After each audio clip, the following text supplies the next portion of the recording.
business. You see how Serena was standing on business in Love Island?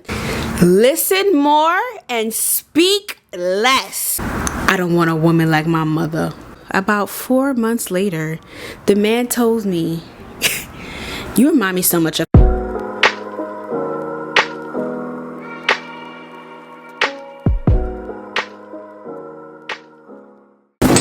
Hey guys, welcome back to another episode of Surviving Life Podcast with your girl Teanna, was aka your favorite auntie. So today's episode, we're going to be talking about dating tips. Yes, dating tips, dating advice. Things that I wish I knew, things that I think y'all should know, things that every woman or every guy who's dating should actually follow by and live by to these days. So we're going to hop into the video. If you're new here, please like, share, subscribe, and let's hop right into this video. I know you're probably like, girl, you haven't been here in a while. What's been going on? It's just a lot of stuff, drained, tired. Yeah. I need you guys to always keep your options open. When I say keep your options open, I mean don't necessarily ever make the other person necessarily know that there's a roster. I know that sounds so bad. Oh, because you should be transparent. But newsflash, do men tell us? No, they don't. So why should we tell them? We're not going to tell them anything. We're just going to move accordingly, and we're going to keep our options open because I have that choice. I have the decision to do so, and I'm going to do that. Now, when it comes to keeping your options open, you have to really be strategic. Don't just keep people around because you're bored and you're lonely. You actually have to see, does this person have potential, even if it's still options, but also just make sure that they're valuable options. You see something, you see that that could be something that you're actually really interested with them. Don't just make it just random people. Actually have reasons as to why. Okay, I like this one more because of this, that, and third. Just keep your options open, because I'm gonna tell you this now. Men always keep their option open. You're never ever gonna know if it's just you until they actually want to commit to you, and even in that, it still might not even just be you, to be honest. But always keep your option open. Never sit there and just put your eggs into one basket, because that's when you tend to lose yourself and you just invested all this time. And we as women, we like to build in our head who the person is when they're showing us signs that they're not that person, and we have to stop doing that. When we learn to stop doing that, it'll be a little bit easier when dating. Trust me, I had to learn it the hard way. Stand on business. You see how Serena was standing on business in Love Island? Yeah, stand on business. If you know that this is someone that you're not interested in, or if you know this is something that you're not going to tolerate, stand on business. Make sure that you let them know about that ahead of time. Don't sit there and tell them later on. Stand on business. And if you're going to stand on by it and they disrespect what you said that you're not tolerating, you just got to stand on it. Be like, all right, yeah, it is what it is. It's going to be me or you, because the more that I let you walk over me, the more that you're gonna do it. If I let you slip and slide, you're gonna keep doing it. You give people an inch and they take a mile. If I let you disrespect my boundaries, I let you disrespect what I'm not gonna settle for. If I let you disrespect anything that I'm saying that I will not tolerate from anybody else, if I let you get away with it, you're gonna continue to do it. You're gonna continue to do it. That's why you have to set your boundaries. That's why you have to have respect for yourself, because the minute that they see that you're gonna do stuff like that, it's like, okay, let me tread lightly. She stand on business. I can't be playing with her the way I used to play with Sabrina. You got to do that, and that's what's going to set you apart from the next person. You have to stand on business. I know you probably like, girl, do you even stand on business? I used to never stand on business. I used to never stand on business, and I used to look like a clown. And I know for a fact, old boy used to be like, yo, this girl is dumb. This girl do not respect herself. I could do whatever I want to her, and she's still gonna come back. She's like a raccoon. I put food out, she keep coming back. Just don't do that. Stand on your business. Please stand on your business. This is one that I wish that I really stood by. Listen more and speak less. Oh Lord, when I tell you, if you shut up and let that man speak, you're gonna realize certain things. You're gonna be like, oh hell no, oh no, this is not for me. Let me give you an example of how I should have just shut up and just listened to that man talk. Okay, there was one time this man said, he was like, I don't want a woman like my mother. Ooh. was like, damn. Okay, you know, it's still kiki kaka. Do you know, about 4 months later, the man told me, you remind me so much of my mother. Oh! Jackpot! You see? If I had listened clearly to remember, that man said, I don't want a woman like my mother. But then you sit in my face and tell me, I remind you of your mother?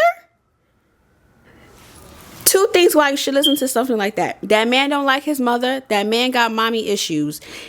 And the third one, he can't treat no woman right because he don't like his mama. His mama ain't teaching much. They don't get along. When I tell you, shut up and listen more. Shut up and listen more. Please shut up and listen more. There's so much key factors that you're going to notice with men.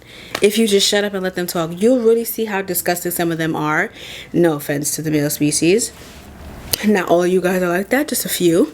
But if you really just be quiet and let them talk and let them do what they want to do, like you just get to hear and see, you have to shut up sometimes. Don't talk too much about your emotions. Let that man talk more and you just listen. So when they talking and you just listening, you just like, okay, take note. He's not checking off any boxes that I want him to check off. And that's how you gotta know how to eliminate certain people. Wish I did that, didn't do it. Okay, take it from Big Sis. Big Sis ain't gonna tell you a lie. I'm gonna tell you the truth, okay? Take it from me. Just pay attention, okay? The first ick is the ick for a lifetime, okay? When you find some icks in a person and you just can't see past it, no matter what they try to do to un-ick the ick, it's still going to be icky. You're still gonna remember that, like, oh God, like, damn, oh, that's how he does that. Oh, yeah, I remember, because, you know, it's gonna be an ick for a lifetime. It really is. But it depends on what type of ick it is. But when you get the ick of someone, just don't deal with it. Don't tolerate it. If you don't want that, you don't want that. You don't have to deal with it. The only person that's making yourself deal with it is you, technically. So you have the power to just be like, no, I don't want this at all.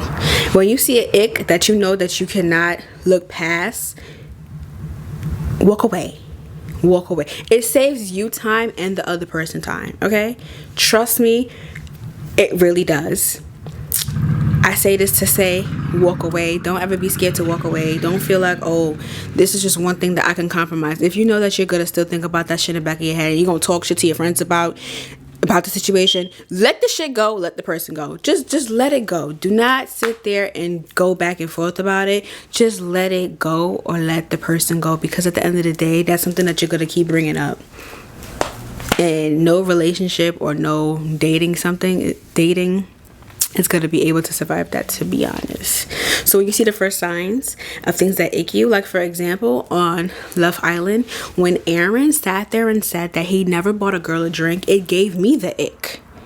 He asked them to buy him a drink. It gave me the ick, because what do you mean you never bought a girl a drink a day in your life? When he keeps getting emotionally invested in Rob's feelings and literally does not pay attention to Kayla's feelings, it gives me the ick. It gives me the ick.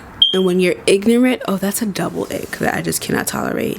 I remember at one time I had this guy that I was talking to, and he expressed to me that he is not for the, you know, LGBT, like if his child was gay or whatever, or a lesbian, it would be an issue. And I'm just like, okay, yeah, this is not for me.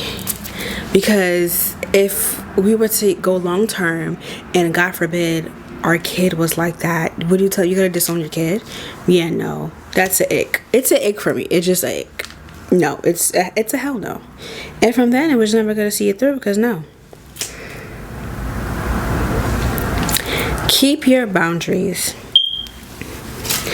Coming from me back when I was in my younger 20s, I'm 25 now, so let's say when I was 20 to about maybe 23. I had no boundaries. I used to let people get away with this and the third. I would say back then I had respect for myself, but clearly you didn't, because you were settling for shit that you should never been settling for, Teanna. So it's just like, I did not have no boundaries. I didn't have as much self-respect as I thought I did, versus me talking to you guys today now in this present time. I used to let everything just go over in my head and be so naive and so gullible to things that people would do, and I didn't have those boundaries. But now today I have created those boundaries, and I'm learning that slowly in order to have boundaries, you have to stop being a people pleasing person. Like, you cannot please everybody. You're gonna have to stop doing that. It's just not gonna work in order to create the boundaries. And also, the boundaries that you make is never to hurt the other person. It's to protect you, because at the end of the day, it's you're making these boundaries to protect yourself, but to keep that person in your life. And if they want to be in your life and they want to still be around, they're going to respect those boundaries. The people who don't respect the boundaries necessarily don't really care if they're going to have you in their life or not. They don't care, because they chose to disrespect your boundaries. So when they disrespect them and you don't stand on them and you don't be like, I'm not messing with that, because you really disrespected the one boundary that I put between us, I don't like that, and you let them slid and slide on it, they're gonna keep sliding and sliding on it. You cannot let people play with you at all. Now granted, maybe they try to test it out and you put them in their place and then they never do it again, I find. But you have people who, they do it, you let them know, and they keep doing it, and then you have to just exit and be like, all right, boom, that's it. So keep your boundaries up. Do not negotiate your boundaries. It is what it is. And if they can respect them, then they want to be in your life. If they can't respect them, then they don't want to be in your life. If you cannot be alone, you have no business being in a relationship. You have no business being in a relationship. You have no business dating. Being alone is literally the best thing, because you start to learn yourself more. You start to analyze certain things, and you start to be like, all right, maybe there's some things that I need to change. Maybe there's some things I need to do. It forces you to try new things. It forces you to be within yourself, and it's like literally the best feeling ever. I'm not gonna hold you. I curse like a dirty sailor. I'm not gonna sit here and lie. I'm not. I like putting some seasoning on my sentences. I love to cuss. My mommy got a thing up here saying maybe swearing will help, and I just like to curse. I can't help it sometimes, but I'm trying my best to limit my amount of curse words that I say. But in order for me to realize how bad I be cursing, I ain't gonna lie, this isolation season that I'm in helped me realize, damn, Teanna, you curse a lot. Like, it just be coming out like it just don't stop. Like, I just be cursing, and it's not like I'm not intellectual. I'm a very intelligent young woman. It's just that I just love to cuss. I grew up around people who curse. I'm not saying that I'm not saying that is the reason for me being how I am. Low key, it does play a role. It is not, I'm not saying that it enables me, like I can't change, but it's just something that I know that it's hard for me to transition into, because when I tell you my family is a bunch of dirty sailors, the only person in my family who's not is my grandfather. Let that be known. Everybody else curse like dirty sailors.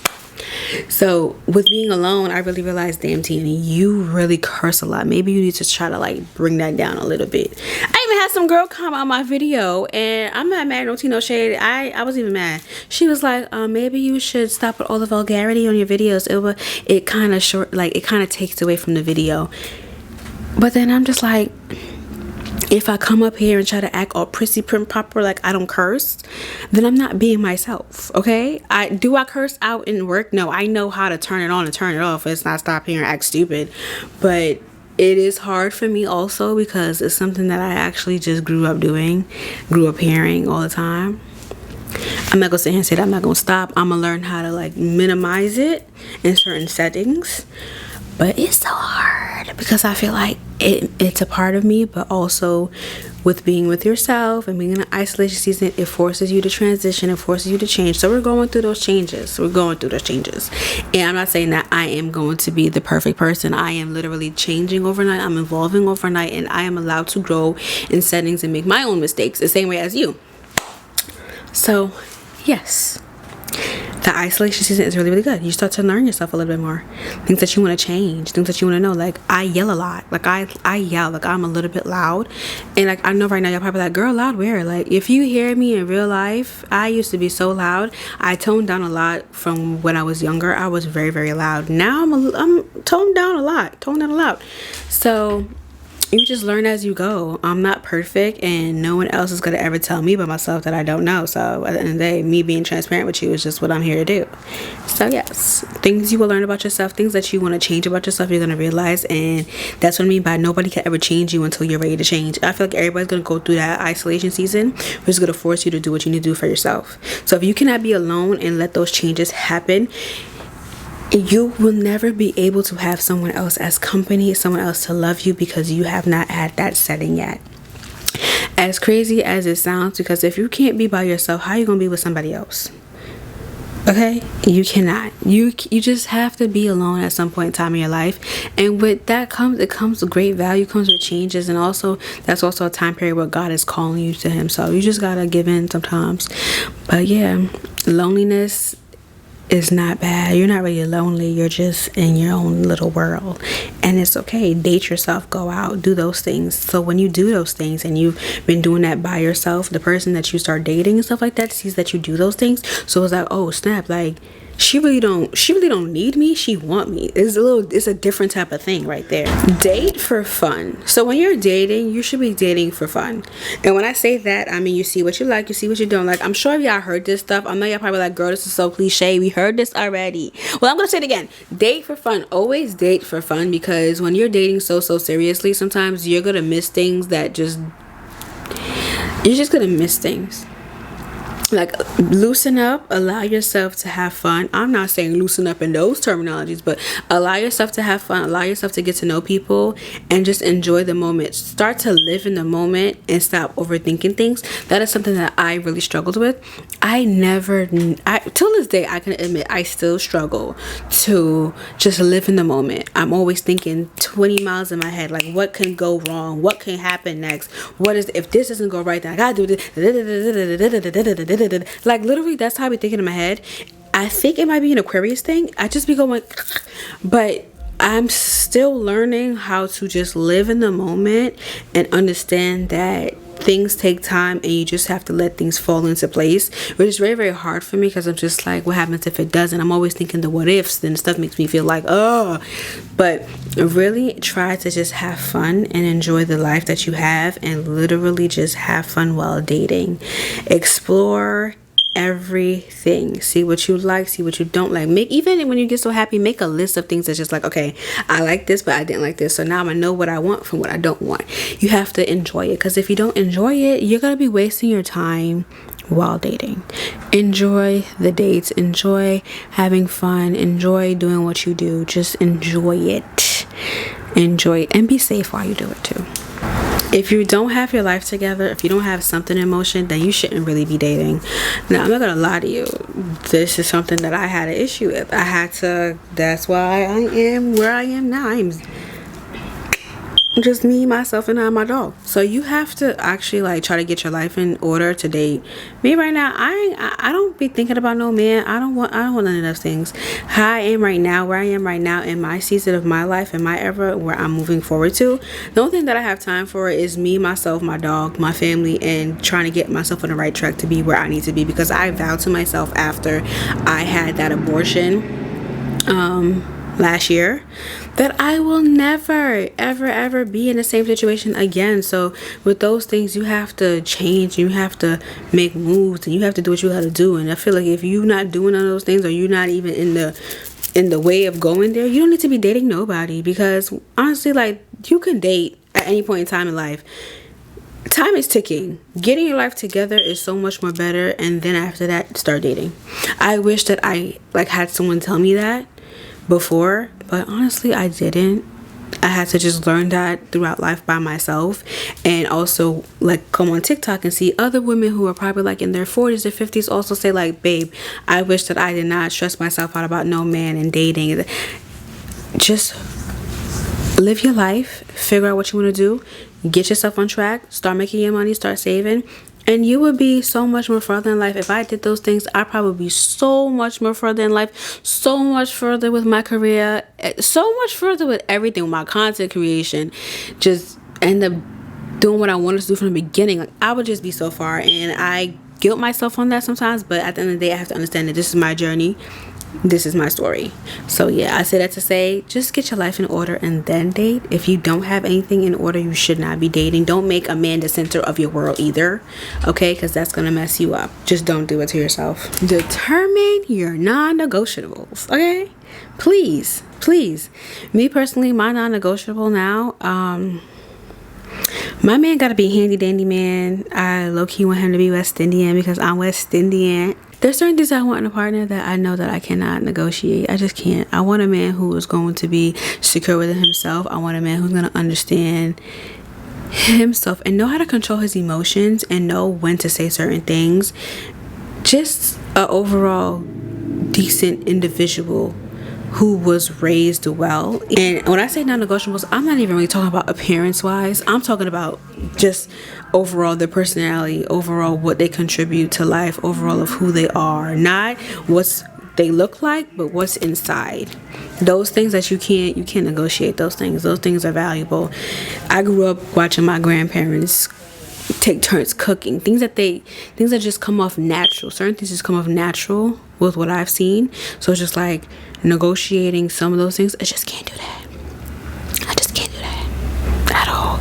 Like, if you know that you want a man who's going to pay all the bills and you get to be your so-called soft girl ever, and all you gotta do is maintain the house and do this and do that, then that's your non-negotiable. Go do what you want to do. Go do with that. That's it. But yeah, just deal with those things with dating. Just be very careful. Okay. All right. I love you guys, and I'll see you guys in my next video. Bye.